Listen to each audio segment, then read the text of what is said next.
The gardener arrives in the early hours of the morning. There's no sound except the gentle rustle of distant tree leaves. Even the birds are quiet, or perhaps they have not begun. She walks slowly down the narrow dirt path that leads to her garden. Her boots make a soft crunching sound as they press into last season's dried leaves. There is dew on the grass. Not much, just enough to glisten. In her right hand, she holds a hand spade, wooden handle, iron head, aged by years of gentle use. In her left hand, she holds a pair of soft brown gloves. They are not yet worn. It'll stay that way for now. She reaches the edge of her garden plot. It is square, roughly 8 feet on each side. Soil is dark but undisturbed. No seedlings, no sprouts. Just waiting earth. She does not rush. She stands for a moment, looking at the garden, watching for nothing in particular. There is nothing to be late for. Then slowly, she kneels on one knee. Then both. She places the gloves down beside her, fingers together, palms facing up. She does not put them on. She leans slightly forward, presses the edge of the hand spade into the earth. The soil offers soft resistance. Not hard, not too soft, just enough. She presses, lifts, turns, releases. A clump of dirt falls loosely back onto the earth. She watches it crumble. Some of it scatters, some of it does not. She repeats the motion. The second clump comes up with a dried root inside. She gently pulls the root free. It stretches a little, then breaks. She sets the piece to the side. Near the gloves, it will not be needed, will not be missed, she continues. Square by square, 6 squares in this row. Each one turned slowly, each one gently smoothed with her open palm afterward. There are no sudden movements, no urgency, no sound but soil shifting and the quiet breath of morning. She notices a pebble. It's very small, round, off-white. She picks it up, rolls it between her thumb and forefinger, then sets it beside the root, still near the gloves. She moves her body to the left, knees pressing gently into the earth. Now working on the second row. Sunlight does not change. There are no shadows shifting, just the same soft gray sky, still thinking about whether it wants to be morning or not. She pushes the spade into the soil again, turns, lifts, smooths, pushes. Turns, lifts, smooths. Each motion takes 10 seconds, sometimes more, sometimes less. She doesn't count. She doesn't need to. There's several squares. She wipes her fingers gently on her apron, not because she's dirty, just because the habit feels complete. A thin worm reveals itself in the third square. It is barely moving, curled into the edge of the soil. She leaves it undisturbed, lets it sink back into the darkness. She finishes the second row, now halfway through. The gloves remain beside her, unmoved. The root, the pebble, still nearby, still waiting. She exhales slowly, then adjusts her position. Now, the third row. These squares are slightly more compact. She has to push a little harder. She doesn't mind. The spade presses into the earth. The handle creaks faintly. She lifts the soil again. This time it breaks into 3 uneven clumps. She uses her fingers to pull them apart. No rush. She brushes away a leaf fragment, then continues. At one point, a small bug crawls over her wrist. She does not flinch, just watches it cross, then disappear into the dirt. When she finishes the third row, she pauses. Not tired, not bored, just letting the moment be still. Then she starts the fourth, the final row. She moves the gloves slightly, only to give herself space. They still remain unworn. Push, turn, lift, smooth. Same rhythm, same steps. In the last square, she finds another root. This one is longer. She traces it with her finger, then pulls it slowly. It lifts cleanly from the soil. She lays it beside the other. Now there are 2. Side by side, like threads removed from a finished tapestry. She presses her palm into the final patch of turned earth, applies light pressure. Feels the texture grainy, soft, cool. The soil is loose. It's ready. But nothing will be planted yet. She places the spade on the ground. Beside the gloves, beside the roots, beside the pebble, she remains kneeling, looking at the earth. No movement. No change, just stillness. And that is all she needs. The gardener sits still for a while. her knees still pressed into the soft soil. The earth no longer resists her. It is turned, rested, waiting. She places her hand on the ground beside her, pushes gently, stands up without hurry, brushes some loose dirt from her knees, then again from her apron. The motion is soft, slow, almost ceremonial. She walks to the shed. The path is not long. 20 steps. Maybe fewer. But she does not count. She walks with eyes half-focused. Half where? The shed is small, made of weathered wood. Its roof is slipped. A single rusted latch holds the door closed. It doesn't creak, doesn't resist. She opens it with one finger, then lets the door lean gently back. Inside, everything is still. A trowel leans against the back wall. A watering can rests upside down. A canvas bag lies folded on a shelf. She does not touch any of these. She reaches for the small coil of twine. It sits on a hook. The hook is bent slightly. She notices it, but makes no move to fix it. The twine is soft, frayed in some places, but unbroken. She also picks up 4 wooden stakes, each one worn at the bottom, each one about a foot tall. She closes the shed door. The latch clicks. Not loud. Just final. She returns to the garden. The soil has not moved. Of course not. Nothing ever rushes here. She kneels again. One knee. Then both. She places 2 stakes into the far left corners of the garden. She does not measure. She does not need to. Her eye is practiced, precise enough for this work. She presses the first stake into the soil. It slides in easily. The dirt is soft now, yielding. The stake leans slightly. She straightens it, then lets it be. She moves to the second corner, presses the second stake. It stands straighter. She presses it deeper, then stops. She ties the twine to the first stake. A double knot, not tight, not loose, just enough. She pulls the twine slowly across the row, careful not to let it sag, but also not to pull too hard. The twine stretches across the row, straight, gentle. She ties the other end to the second stake. Another double knot. Now the first row is marked. She pauses, looks at the line. Not to inspect, just to notice. Then she moves to the second row, repeats the same steps. Stake knot, stretch knot. She repeats this twice more. Now 4 rows are marked, 4 lines of twine parallel still. The twine shifts slightly in the breeze, just enough to catch the light. She sits back on her heels, watches the garden. No movement, no growth. Just soil, just lines. She smooths one corner of the dirt with her palm, then picks up a leaf, dry, folded in half. She presses it between 2 fingers. It breaks without sound. She lets the pieces fall. She doesn't check the knots. She doesn't test the stakes. She only sits and watches the pattern she's made. 4 lines, 3 gaps. Everything ready. Nothing planted, nothing growing, but that's fine. That's how it should be. The gardener remains still. She's not moved for several minutes.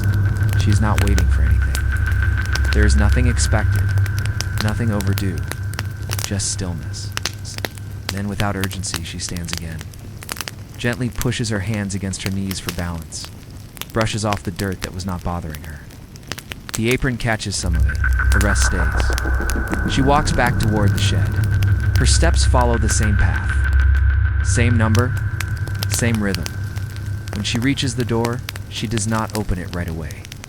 She places her hand on the latch, waits, then lifts it. The door opens. Quietly as it did before. Inside, the watering can remains in the same place, upside down, dry. She lifts it slowly. It is light. She steps to the side of the shed, where a rain barrel sits under the edge of the roof. The water inside is cold. She dips the watering can. Not all the way, just enough to fill half. She does not need it full. There's nothing that thirsty.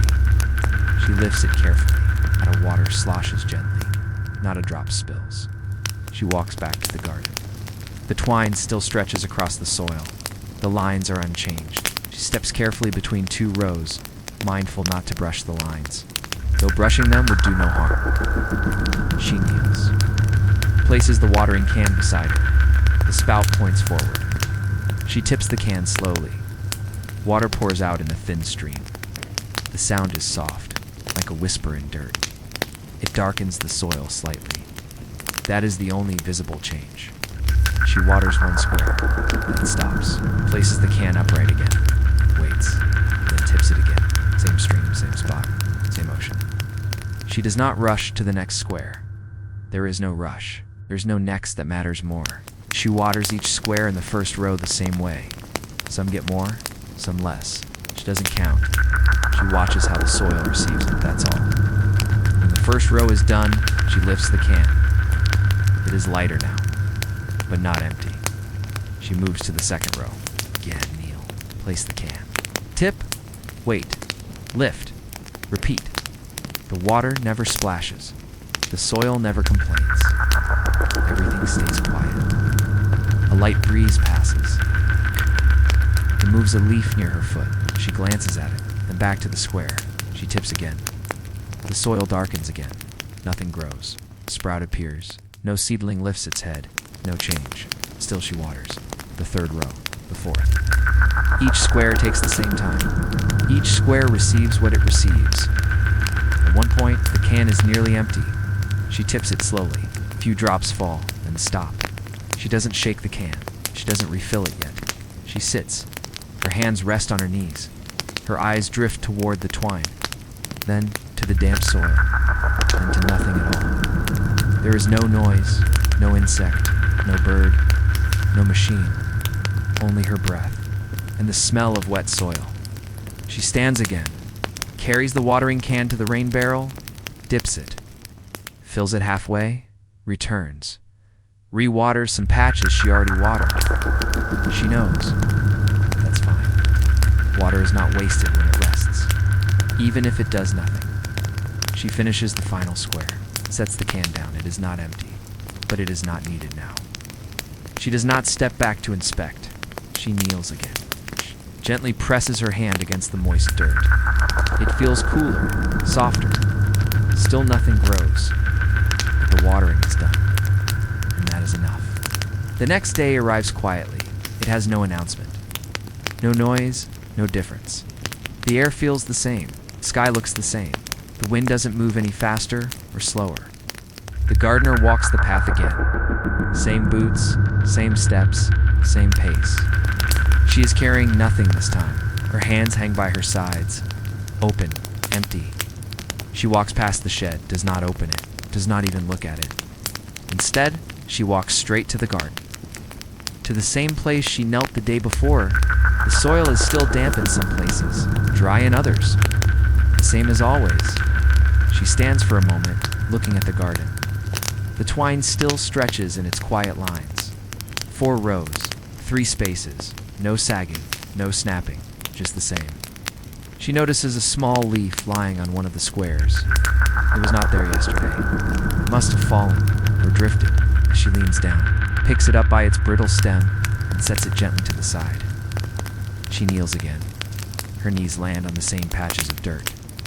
She places her hands in her lap, does not touch the soil. She looks at the surface of the earth. There is no green, no sprouts, no movement beneath. She watches for a while, not because she expects anything, but because this is what she came to do. The sky above is still gray. No birds pass overhead, no branches sway. The garden is still. She leans forward slightly, pushes her finger gently into one square, just to feel it. It's just to remember how the soil feels when it's soft and ready.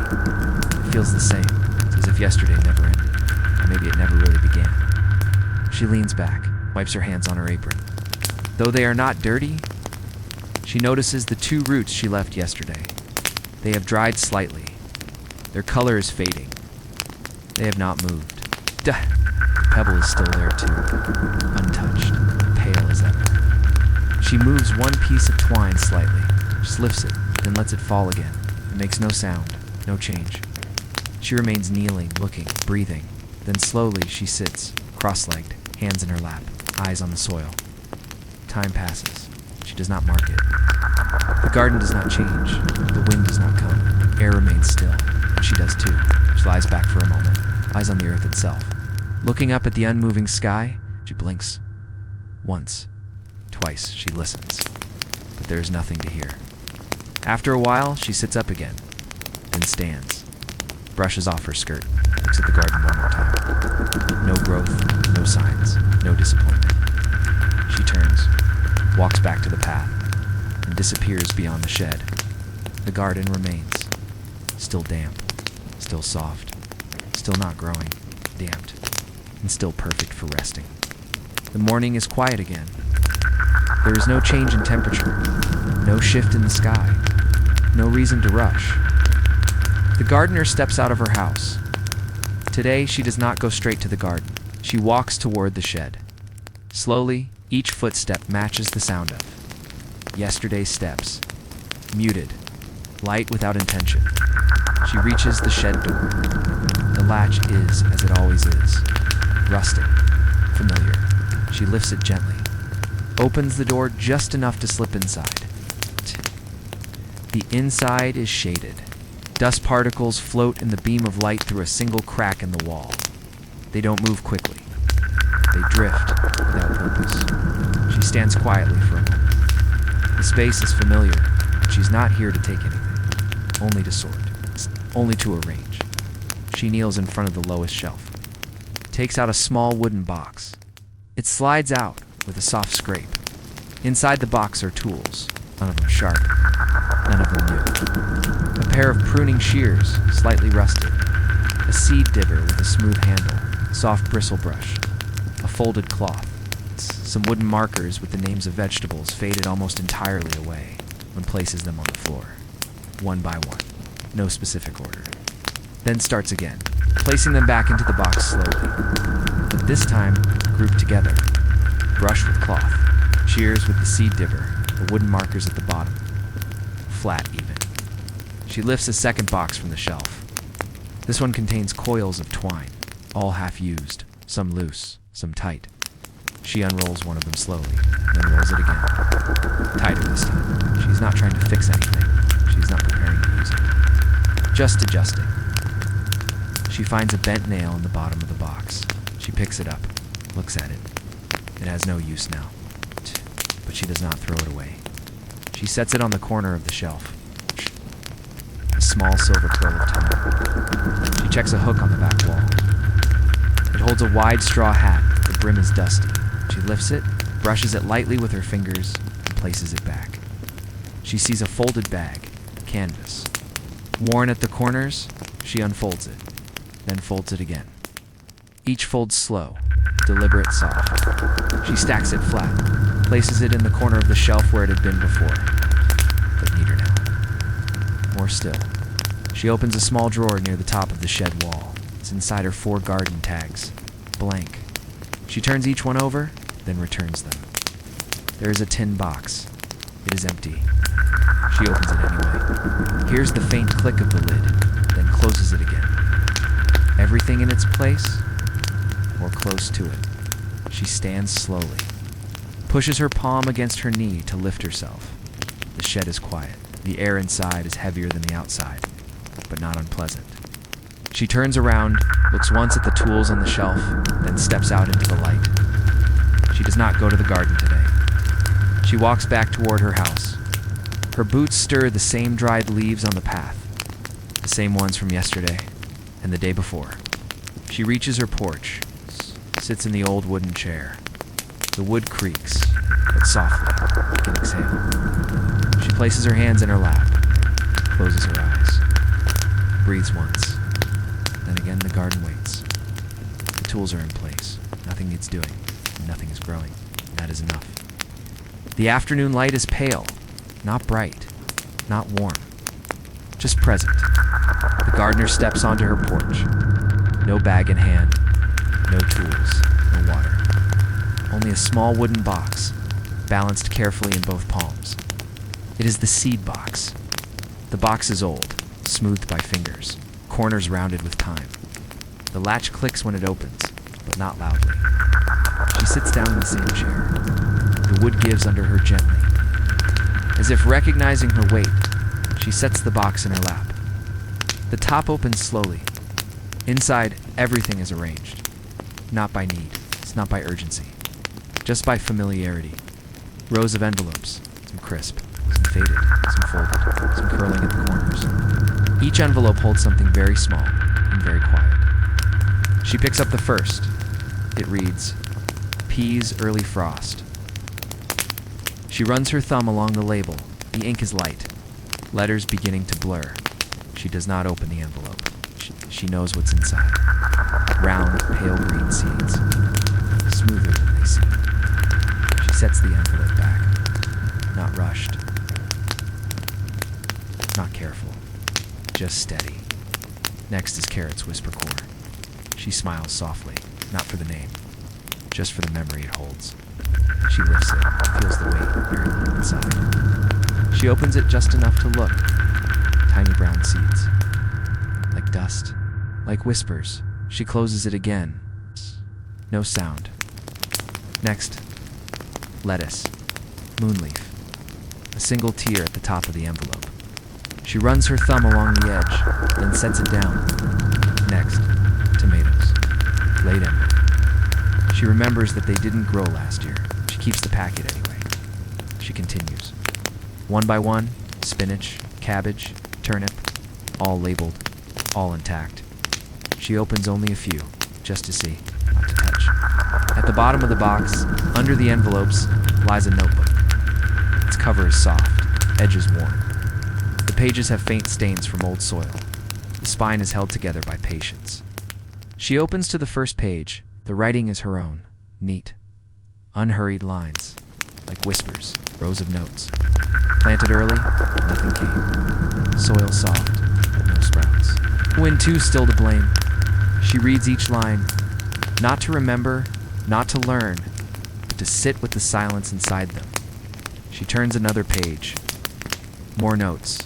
Some seeds circled, some crossed out, some just waiting. She takes the small pencil tucked in the spine, adds no new notes, just taps it softly against the paper, then sets it down again. She closes the notebook, returns it to the bottom of the box, then replaces each envelope, in no particular order, some face up, some not.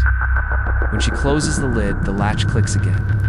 Still not loud, still not urgent. She holds the box for a moment longer and sets it beside her on the porch. She looks out at the trees, the sky, the space between things. She does not plan to plant today, or tomorrow, maybe not this season at all. Still, she keeps the seeds. They are not ready, neither is the soil, but both exist. That is enough. The next morning arrives without change. The sky remains undecided, not fully light, not fully dark, just there. The gardener returns to the path. She carries no tools, no water, no seeds, only herself and time. As she nears the garden, she notices the stones along its edge. They have always been there, small, uneven, set into the dirt without a pattern. Today she decides to move them, not because they're in the way, not because she must, but because it feels like a thing to do. She kneels at the far left corner. The first stone is pale gray, flat, rounded on one side. It leaves behind a shallow indentation in the soil. She brushes it smooth with her fingers, then presses the stone back into place. Only a few inches to the right. Then the next is one darker. Chipped on one side, a crack running through it. She lifts it, feels the weight. Not heavy, not light, just there. She turns it in her palm, then places it down beside the first. Leaves a finger's width of space. She continues, stone by stone, each one different in shape. Some smooth, some rough, some balanced, some wobbling slightly on their base. She does not fix the wobble, she lets it be. Some stones are warm, some are cool, all are still. She adjusts one, then another, then returns to the first, and moves it again. Not better. Just different. She hums softly. Not a tune, just a breath with sound. The birds are quiet today, or maybe listening. One stone has a small patch of moss. She brushes it gently. It remains. Another has a sharp point. She buries that end downward. Now it rests flat. She reaches the corner of the garden, pauses, looks down the line of stones she's rearranged. They do not form a straight line or a curve, just a line that feels like it belongs. She starts the next side. Same rhythm. Lift, look, place, pause. Sometimes she returns a stone exactly where it was. Not every action leads to change. She finds one stone buried deeper, resists her grip. She digs with her fingers, pulls it out. Finds another stone beneath it. She sets the larger one aside, and lifts the smaller one. It is smoother and warmer. She places both at the edge, side by side, then moves on. She does not glance up. The sky doesn't ask for her attention. The wind does not shift. Okay, the garden does not grow. But the line of stones changes slowly.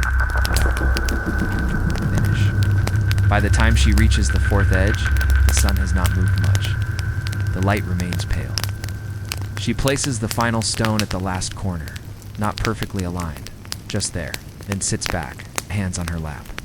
Dust on her fingers. She looks around the edge. No transformation, no decoration, just presence. She exhales. Not tired, not pleased, just finished. The stones are still. The soil is quiet. The garden unchanged. That is enough. It is late afternoon now, or maybe early evening. The sky holds the same gray quiet, neither warm nor cool, neither bright nor dim, just still. The gardener stands at the edge of the garden. She is not holding anything.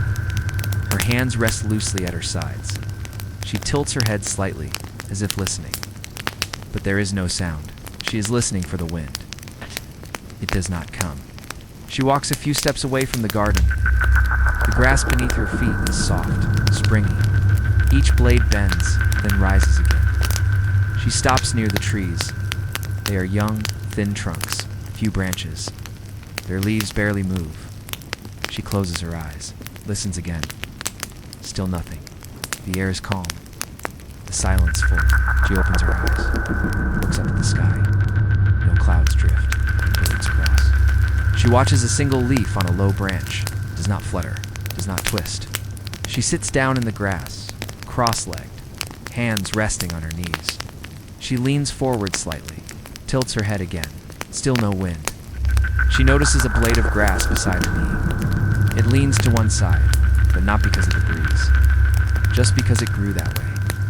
She touches it gently with her finger, bends a little more, then stays.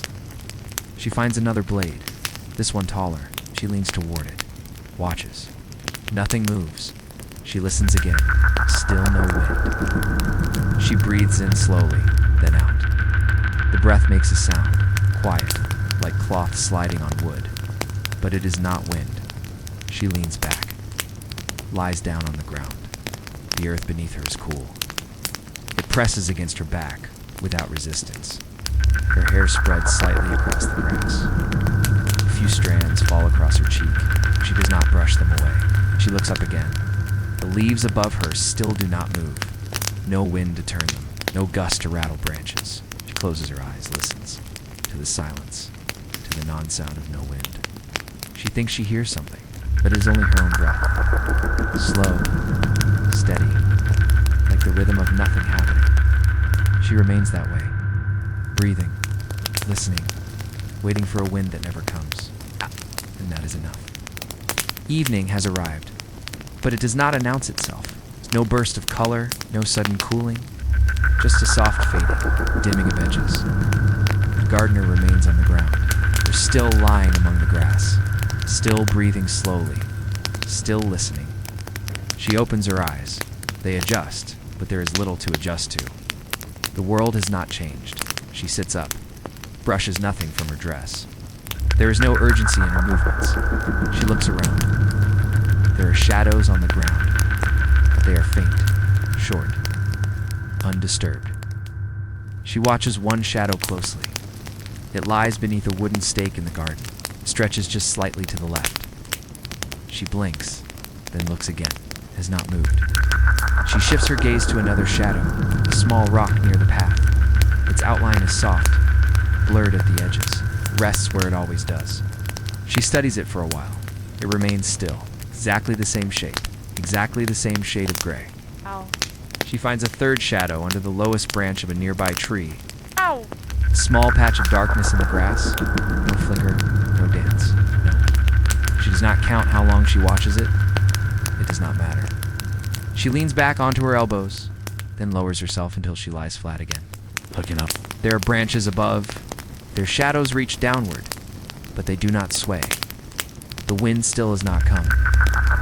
She watches the shadows on her arm, her hand. Barely there, no movement. A cloud crosses the sky, but it casts no dramatic shape. Just a slow hush over the garden. She does not move. The shadows do not move. Time continues, but nothing shifts. The bird chirps once, then stops, and the sound does not echo. She closes her eyes, opens them again. The shadows are the same. She smiles faintly, not from joy, not from thought. It's just the comfort of sameness. She turns onto her side. Her hand presses gently into the grass. She watches a shadow curve along her wrist. It feels cool, but not cold. It feels light, but not gone. She exhales. The sound is soft. It disappears before it settles. She watches one more shadow, beneath the garden gate, stretches out in a perfect line. Unbothered. She blinks once, and it is still there. It will be there tomorrow, maybe not. It doesn't matter, because for now, it is there, still, quiet, exactly as it is. And that is enough. The sky is almost dark now, but not entirely. There is still a soft glow, a fading blue behind the trees. It does not hurry to leave. The gardener sits on the edge of her porch, not inside, not outside. Just on the edge, her feet rest on the step below. Her hands are folded in her lap. Her breath is even. She does not sigh. She does not fidget. She looks out toward the garden as the rows are still moved. The twine remains in place. The soil is undisturbed. The stones she arranged earlier lie where she left them. Nothing has moved. Nothing has grown. But nothing is out of place. She notices a soft hum, not a sound, more like a feeling, in the space between the quiet things.